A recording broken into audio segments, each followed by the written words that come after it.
سیدہ فاطمہ زہرا رضی اللہ عنہا صرف رسول اللہ صلی اللہ علیہ وسلم کی بیٹی نہیں تھیں، وہ صبر، وقار اور قربانی کی مکمل تصویر تھیں۔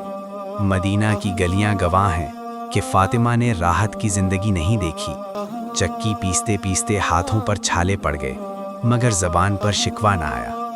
گھر میں فاقے تھے، کبھی کئی دن چولہا نہ جلتا، مگر جب کوئی سوالی آیا تو فاطمہ رضی اللہ عنہا نے اپنی خوراک بھی دے دی۔ رسول اللہ تشریف لائے اور بیٹی کے چہرے پر تھکن دیکھی، دل بھر آیا، مگر فاطمہ نے کچھ مانگا نہیں۔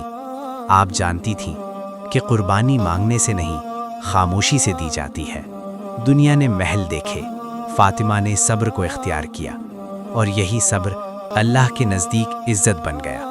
آج بھی اگر کسی بیٹی، کسی ماں، کسی عورت کو حوصلہ چاہیے تو فاطمہ کا نام کافی ہے۔